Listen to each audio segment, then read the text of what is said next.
AP fibre net పూర్వ MD Madhusudan Reddy కనుసన్నల్లో జరిగిన మరో భాగవతం వెలుగులోకి వచ్చింది. 5 ఏళ్లలో ఆ సంస్థ కనెక్షన్ల సంఖ్య సగానికి తగ్గినట్లు లెక్కలు చూపి ఆ మేరకు వసూలైన నెల బిల్లుల మొత్తాన్ని బినామీ ఖాతాకు మళ్లించినట్లు ఆరోపణలు వినిపిస్తున్నాయి. ఈ విధంగా ప్రతి నెల 14 కోట్ల చొప్పున 17 నెలల్లో 238 కోట్ల సొమ్మును స్వాహా చేసినట్లు తెలుస్తుంది. అప్పుడు అధికార మండతో మధుసూదన్ రెడ్డి విచ్చలవిడిగా చెలరేగిపోయారనడానికి ఇదొక నిదర్శనం. అందరూ కలిసి సంస్థను 1,258 కోట్ల అప్పుల్లోకి కూరుకుపోయేలా చేశారు. ఈ మొత్తం వ్యవహారంపై లోతుగా విచారించాల్సిన అవసరం ఉంది. ఎందుకంటే 2019లో ఏపీ ఫైబర్ నెట్ కేబుల్ కనెక్షన్ల సంఖ్య సుమారు 9 లక్షలు. ప్రస్తుత రికార్డుల ప్రకారం సంస్థ చూపే కనెక్షన్ల సంఖ్య 5 లక్షలు. ఫైబర్ నెట్ సేవలకు ప్రజల్లో ఆదరణ తగ్గడం వల్ల కనెక్షన్ల సంఖ్య తగ్గితే పోనీలే అని సరిపెట్టుకోవచ్చు. కానీ కొత్తగా మరో 20 లక్షల కనెక్షన్లు తీసుకునేందుకు ప్రజల నుంచి డిమాండ్ ఉంది. ఇలాంటి పరిస్థితుల్లో కనెక్షన్ల సంఖ్య తగ్గడం అనేది జరగదు.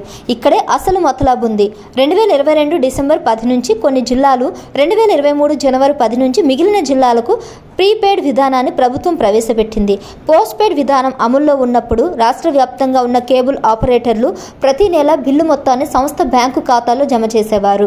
ప్రీపెయిడ్ విధానం అమల్లోకి వచ్చినప్పటి నుంచి ఆపరేటర్ల నెల బిల్లులను ఓ యాప్ ద్వారా చెల్లించాల్సిన నిబంధన తీసుకువచ్చారు. అప్పటి నుంచి కనెక్షన్ల సంఖ్య భారీగా తగ్గినట్లు చూపారు.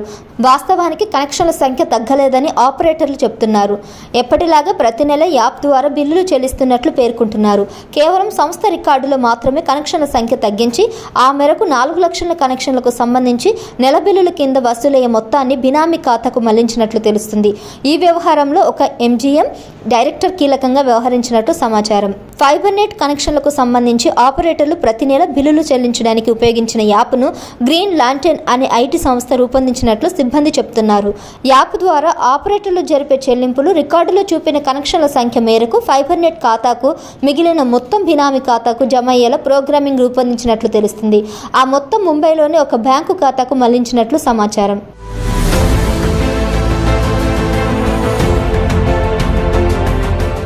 Please subscribe to KTV Telugu. KTV Telugu channel.